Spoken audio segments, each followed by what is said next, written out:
Okay, 75-gallon aquarium, under gravel experimental filtration system testing.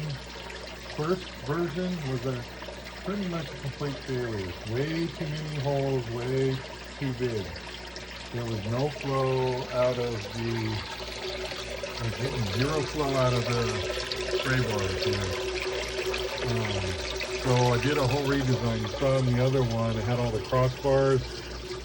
Totally ditched all that. Took $40 worth of fittings back to Lowe's. And so now we just have 2 3/4 inch running the length.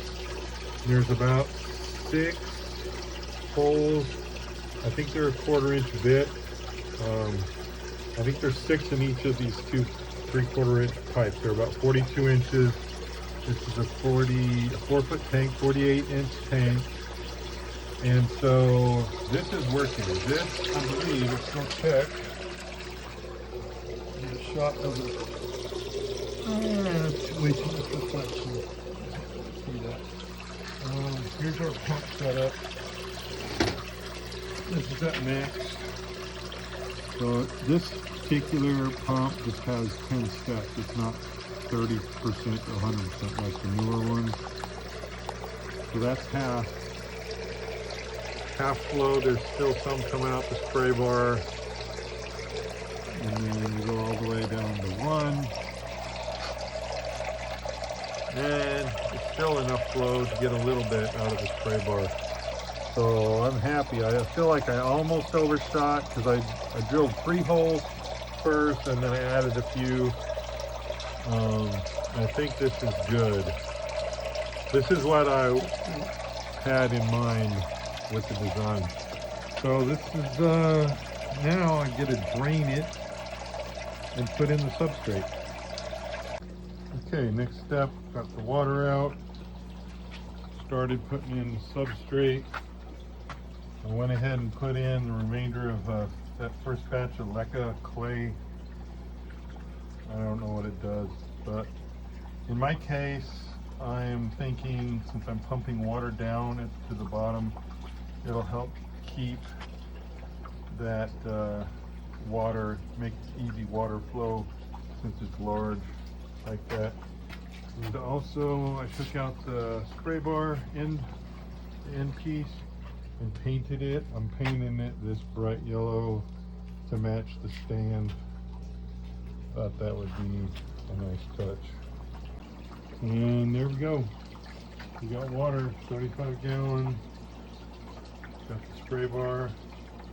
This is running at half speed for this pump. Because it's pushing water up through the substrate, that dirty dirt is dirting up the water. So I'll be running some temporary filter floss power head gizmo to pull this out. I've got a small one running on this tank. It's got the same issue. Use this cheapo DIY garden soil substrate stuff. It is dirty. The very first 2 tanks I set up upstairs, you look at some of my older videos, I used mushroom compost in them, and I rinsed it really heavily because I was kind of paranoid. People said, oh, this is a terrible idea.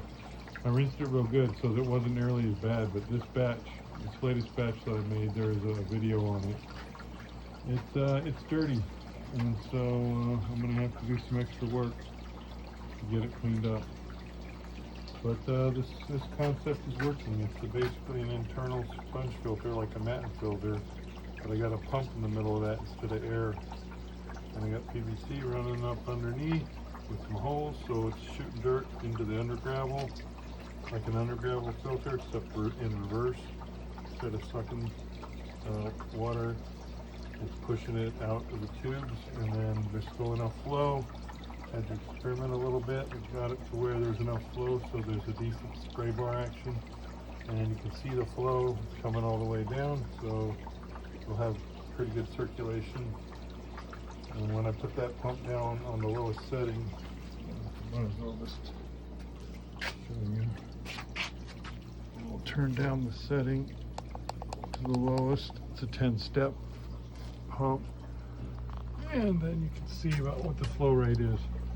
It might still be a little high, but right now the current plan is to move my Congo tetras from upstairs, my 40-gallon breeder upstairs, put those 12 Congo tetras in here, and then get some Madagascar rainbow fish. And I believe both do pretty good with current, plus this will get filled up with plants.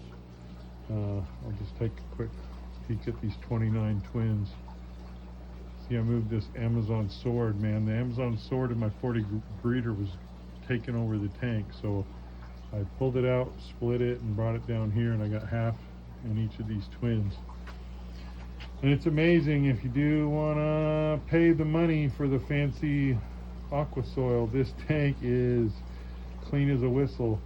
One thing I did find out, I did not buy enough sand. I only bought a 10-pound bag of sand, and trying to put plant roots into this stuff is not easy. So I don't know, man, if you're doing this fancy substrate, you might want to do rhizome plants. I got this, it's a needle, what is it, needle leaf fern, Java fern. So I tied it to that rock. It looks terrible, but I don't know. I tried to avoid rhizome plants for my first batch I got, just because I was like, what? I mean, I got this substrate, I want to bury plants in there. That's what it's for the roots. But I got one, so anyway, there we go. But this is working on it. And I replaced, if you saw my earlier video, I had a single speed pump on each of these sponge filters, but I replaced the ones on this end with the same one. Now they got matching pumps. Now I probably will leave them on high most of the time, but if I want to control the flow, I can do that by turning those down. But they got a good amount of flow. I think that's going to work. The only thing I do need to do probably is put some caps on these. I didn't think about it. We're probably getting as much flow in from the top as from the bottom, and so I need to cap this top where only the hose is coming out. There's the hose. I don't know if I showed this. There's a hose with a strainer on there. So anyway, that's an update on this 3-tank, 2-level setup. I do like the contrast to the black and the yellow. Might seem a little weird, but you know what? I kind of like it. So there you go.